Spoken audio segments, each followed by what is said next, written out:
Mais revenons maintenant à une plage graphique standard pour la prochaine démonstration. Donc je pourrais ici insérer des images qui existent déjà, soit de ma caméra photo ou autre. Je pourrais aussi faire mes propres dessins ou un agencement des deux. Survolons maintenant la palette d'outils qui est située à droite de l'interface. Pour activer un de ces outils, il faut cliquer dessus à l'aide du bouton gauche de la souris. Une fois activé, l'outil devient en surbrillance. Selon l'outil sélectionné, un menu contextuel apparaît juste en dessous de la barre d'outils.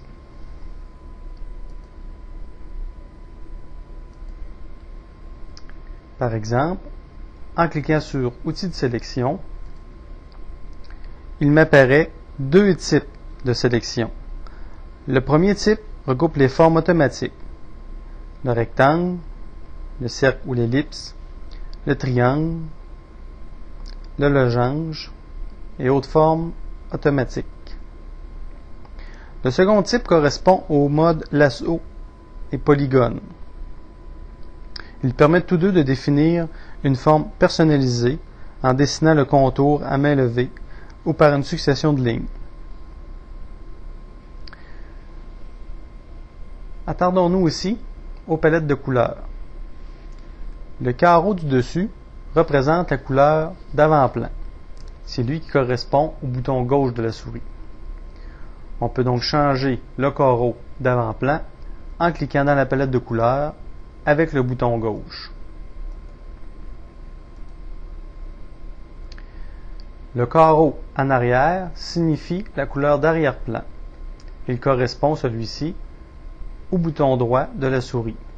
Donc, pour changer cette couleur d'arrière-plan, il suffit de cliquer dans la palette de couleurs avec le bouton droit. Ici, c'est la palette de couleurs qui apparaît par défaut. Si la couleur que je recherche ne s'y retrouve pas, il suffit de sélectionner les flèches pour parcourir divers tons de couleurs.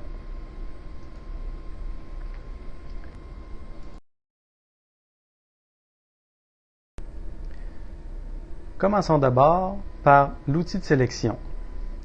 Nous allons voir un peu plus tard comment cet outil peut nous permettre de sélectionner une partie d'une image ou d'une photo. Mais pour l'instant, soyons créatifs et dessinons nos propres formes. Commençons tout d'abord en faisant un cercle. En cliquant sur Ellipse avec le bouton de gauche, je me dirige vers ma plage graphique. Je tiens mon bouton de gauche enfoncé et je glisse ma souris pour former un cercle. Si je veux faire un cercle parfait, il me suffit de tenir le bouton majuscule ou Shift sur le clavier. Mon cercle alors reste parfait. Cette méthode est la même pour créer des carrés parfaits, des lignes parfaites, etc.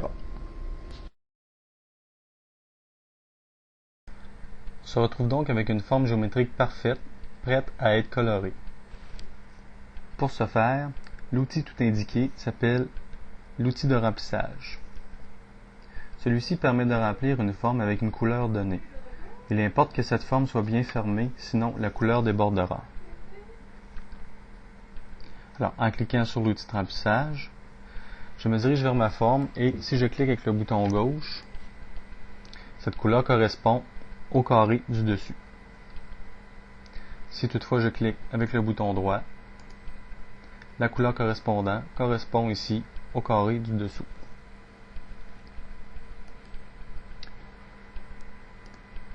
On remarque aussi que la zone de sélection est toujours active. Cela me permet donc de la déplacer afin de pouvoir reproduire des images ou des formes identiques. Pour désactiver cette zone de sélection, il me suffit de cliquer sur ma plage graphique.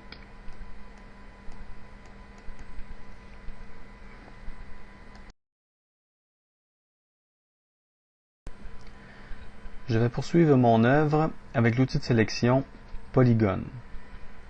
Celui-ci me permet de créer des polygones irréguliers.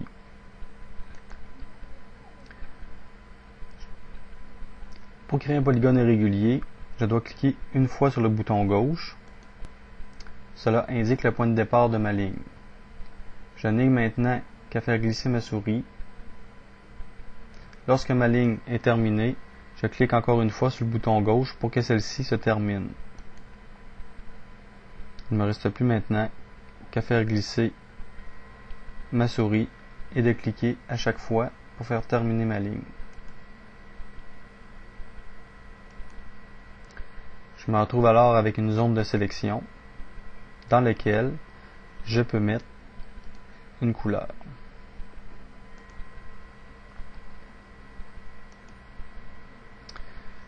L'outil de remplissage me permet aussi de jouer avec l'opacité de la couleur que j'intègre dans ma zone de sélection.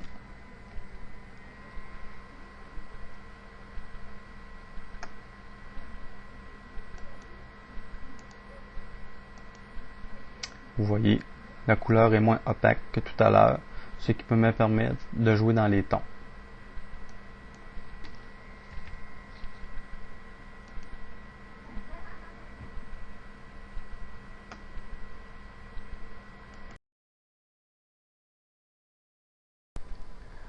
On a vu déjà que l'outil de sélection me permet d'avoir des formes de sélection automatiques. L'outil de sélection polygone qui me permet de faire des polygones irréguliers. L'outil lasso qui me permet de faire des formes aléatoires. Et aussi, une autre option qu'on retrouve dans Photofiltre, un dossier chargé de formes. On retrouve ici quelques outils de sélection qui peuvent être intéressants. Flèches, étoiles, croix, etc. Il ne me reste plus maintenant qu'à insérer un peu de couleur, mais surtout un texte. Il suffit de rechercher cette icône pour insérer du texte à mon image. Je peux alors choisir la police, la taille, etc. Je peux choisir aussi la couleur de mon texte, l'alignement,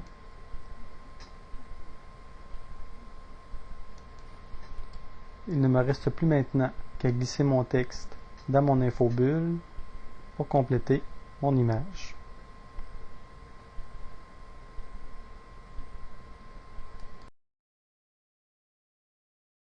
Nous allons poursuivre notre dessin en utilisant les outils pinceau.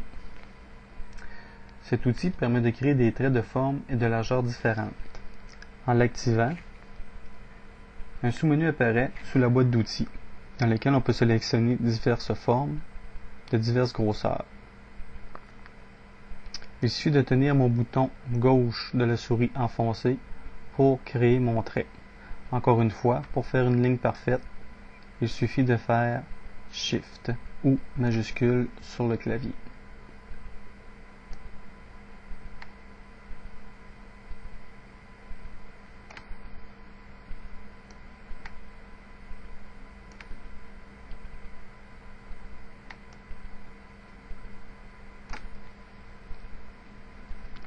C'est une erreur dans mon dessin. Il m'est possible d'utiliser ce pinceau et la couleur blanche pour créer l'effet d'une gomme effacée.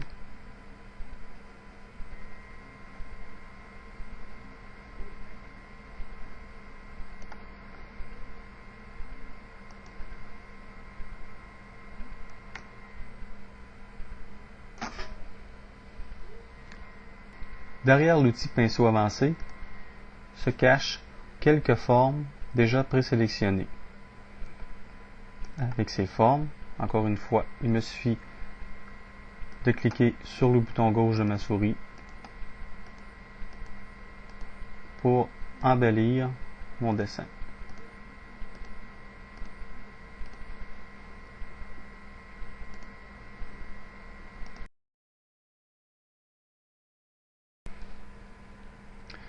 Poursuivons maintenant avec l'outil ligne, dans lequel, encore une fois, un menu contextuel apparaît, où je peux choisir l'épaisseur de ma ligne et son opacité. Je peux choisir de faire une ligne seulement ou créer des flèches.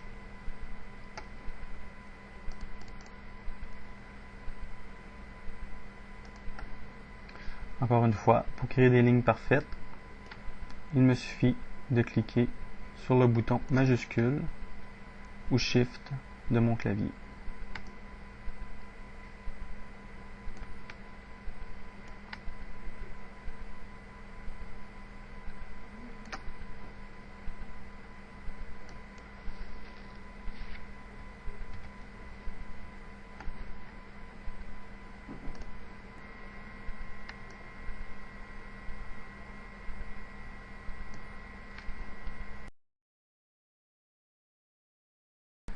Poursuivons notre œuvre avec l'outil aérographe.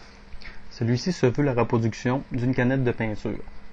Dans Photofiltre, il nous offre 3 options, soit la pression, la dispersion et le rayon. Faisons quelques tests pour bien comprendre chacune de ces options. Alors ici, j'ajuste le niveau de pression de ma peinture au plus bas. Donc, si on voit bien, il va sortir très peu de couleur à chaque fois lorsque je vais appuyer sur le bouton gauche de ma souris. Si j'augmente la pression au maximum, vous voyez, il y a beaucoup plus de couleur qui sort à chaque fois. La dispersion maintenant. Lorsque je mets la dispersion au minimum, la couleur va être concentrée dans un même lieu. Si par ailleurs j'augmente la dispersion au maximum, la couleur va être dispersée beaucoup plus. Maintenant le rayon. Un rayon de 100 me permet d'avoir une large quantité de peinture à la fois. Si je diminue le rayon de moitié, voyez la différence. Le rayon de mon aérographe est beaucoup plus petit.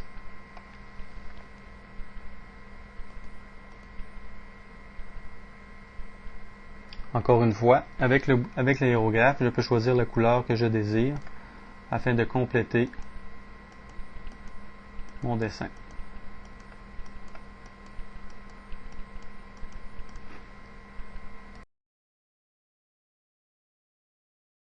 Un autre outil à vous présenter est l'outil flou. Celui-ci, avec un niveau d'opacité, me permet de rendre un peu plus flou une certaine portion de mon image. En cliquant sur le bouton gauche de la souris, je peux rendre un peu plus flou une certaine section de mon image comme je le désire. Celle-ci peut être plus précise,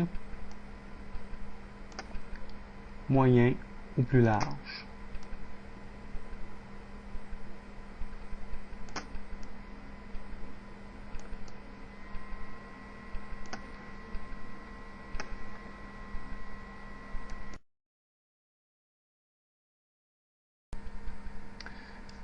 Le dernier outil, mais non le moindre, s'appelle l'outil pipette. Celui-ci permet de prélever n'importe quelle couleur dans l'image. Une fois cette couleur sélectionnée, elle apparaît dans la palette de couleurs.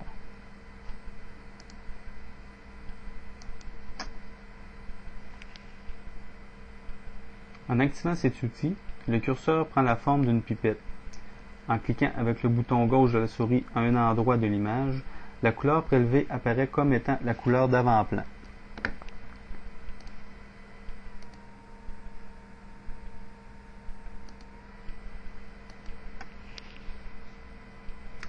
En cliquant avec le bouton droit de la souris, la couleur prélevée apparaît comme étant la couleur d'arrière-plan.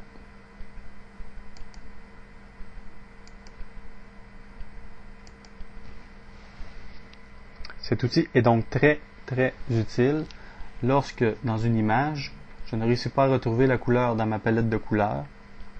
Il me permet donc d'aller choisir ma couleur de façon très simple.